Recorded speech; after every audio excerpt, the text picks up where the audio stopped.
Donc l'association a vu le jour en septembre 2016 quand nous nous sommes rendus compte que notre fils, comme beaucoup d'enfants, ne bénéficiait pas d'une scolarité dite normale et rencontrait des difficultés en milieu scolaire. Donc voilà, nous avons créé l'association pour que les parents puissent partager avant tout, se réunir, mais également se mobiliser afin que la société polynésienne commence à reconnaître l'handicap invisible de nos enfants.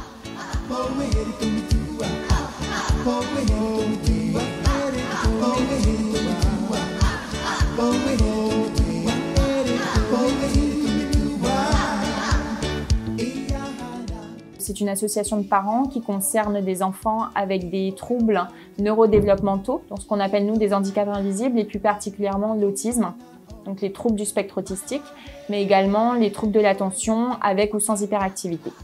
Bien que nous ayons une majorité d'enfants, d'adolescents et d'adultes atteints d'autisme. Notre association se divise en deux catégories de membres. Nous avons les membres actifs, donc les familles d'enfants directement concernés par ces pathologies.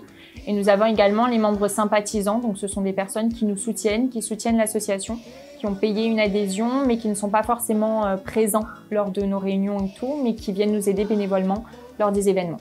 À l'heure actuelle, nous sommes une quinzaine de familles actives et sensiblement les mêmes, voire un peu plus, une vingtaine de membres sympathisants par année.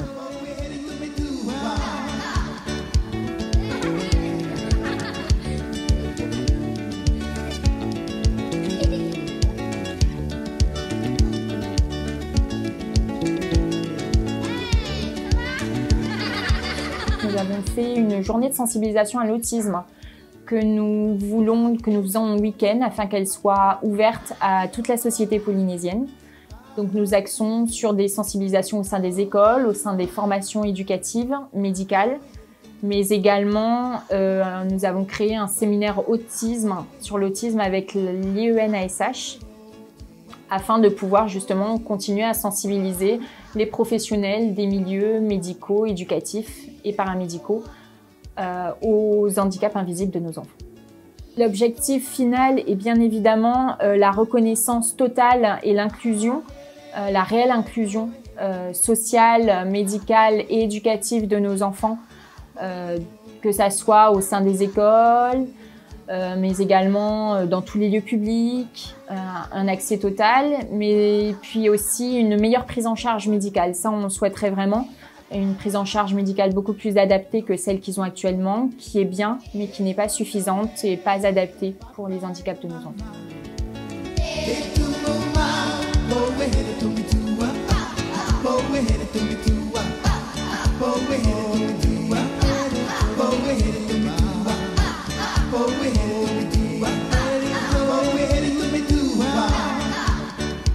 Le gros problème de la société actuelle, c'est qu'on est sur une question de personnes. C'est-à-dire que si on rencontre des personnes qui sont plus ouvertes, moins effrayées, on va dire, par ce que peuvent représenter les stéréotypes de l'autisme que l'on a, c'est-à-dire que pour beaucoup de gens, l'autisme, c'est on se tape la tête contre les murs, ou alors on est surdoué comme les Asperger, alors qu'au final, tous nos enfants sont un peu au milieu, tout ça. C'est pour ça qu'on parle de troubles du spectre autistique.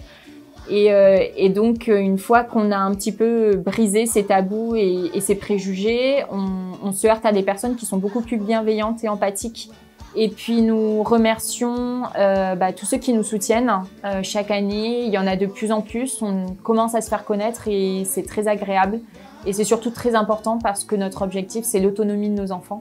Et que sans le soutien et la mobilisation de tous, on n'y arrivera pas. Pour nous contacter, vous pouvez soit nous envoyer un message privé via la page Facebook de l'association qui est Association Entre Deux Mondes. Et puis sinon, vous avez mon numéro de téléphone, donc le 87 26 76 43.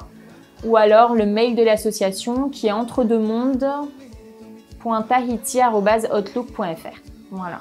Notre local est situé au 2e étage de l'ancien immeuble de Air Tahiti Nui, donc sur Papeete, juste à côté de la mairie de Papeete. Pour pouvoir y avoir accès, il faut nous contacter via notre page Facebook avec le numéro de téléphone qui s'affiche sur notre page. Et à ce moment-là, nous vous indiquerons le code du portail pour nous rejoindre.